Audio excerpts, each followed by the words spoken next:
Ça fait du bruit, le podcast du Crédit Agricole Toulouse 31. Bonjour et bienvenue dans Ça fait du bruit, le podcast du Crédit Agricole Toulouse 31.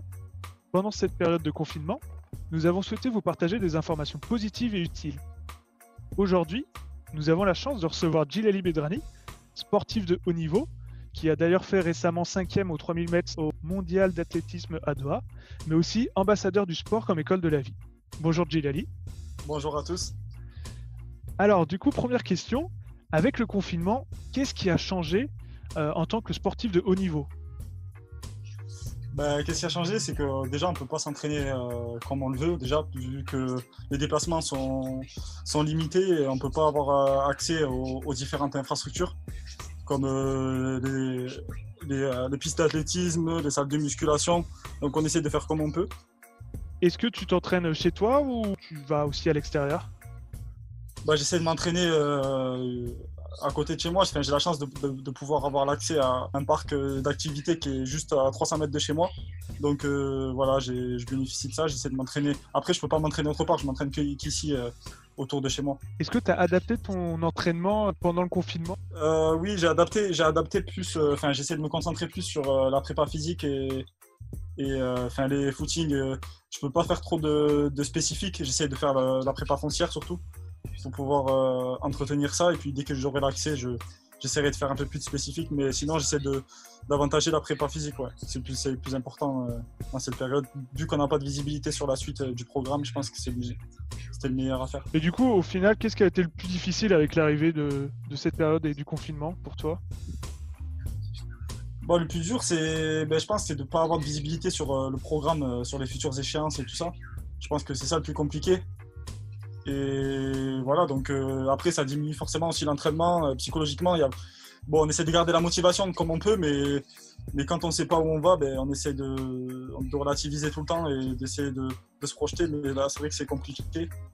Ouais, notamment, il y a les championnats, il y a les Jeux Olympiques qui ont été reportés en 2021 et les championnats d'Europe, ils sont maintenus.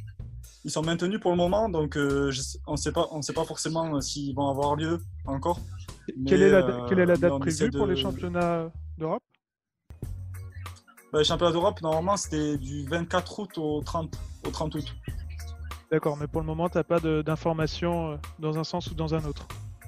J'ai pas d'informations, mis à part que ils disent que ils vont limiter les réunions de plus de 100 personnes, je crois que c'est. Donc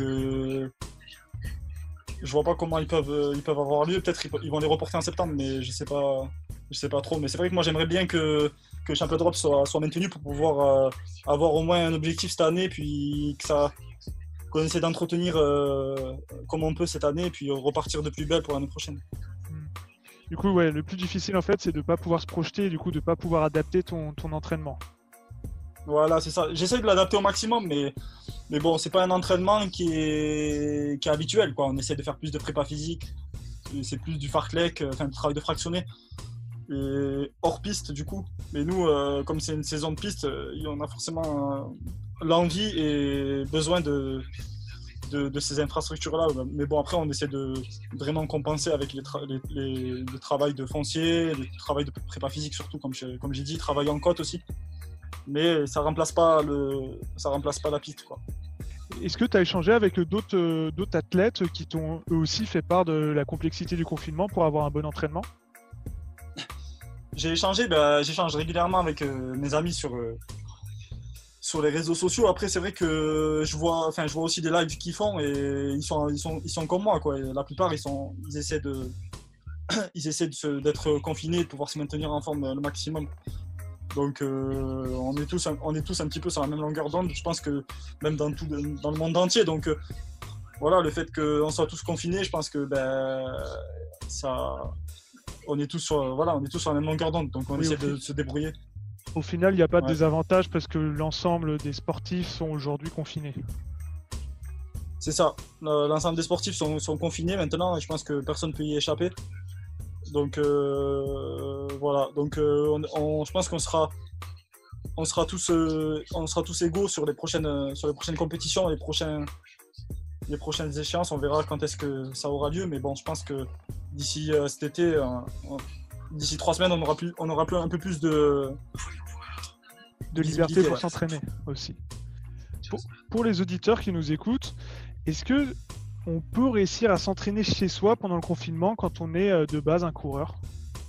Oui, on peut très bien s'entretenir. Après, il faut avoir le matériel qui est nécessaire, comme un tapis roulant. Je sais pas, il y a pas mal d'appareils qu'on peut avoir. Après, sans ces appareils-là, ça me paraît un petit peu compliqué quand même. Mais bon, après, on peut toujours faire quand même de la prépa physique. La prépa physique, c'est ça, voilà, ça, on s'entretient, mais ça change pas la course. Donc, il faut quand même avoir des appareils pour pouvoir maintenir la forme, quoi. Et puis courir. Ok, ben merci pour toutes ces infos. Je vois aussi que tu es très présent sur les réseaux sociaux. Tu as d'ailleurs fait un live la semaine dernière. Qu'est-ce que tu partages sur les réseaux sociaux? Là, j'essaie d'être actif pour partager avec les personnes ce que je fais au quotidien, où j'en suis sur ma préparation. Je pense que c'est important. Après, on essaie de faire des lives avec... récemment, je fais un live avec Boabdella Tari, là, pour échanger sur la saison. Je pense que c'est important pour que les gens sachent où on en est et puis qu'est-ce qu'on fait au quotidien. Du coup, on peut te retrouver sur Instagram en recherchant Djilali Bedrani. C'est là où tu communiques le plus.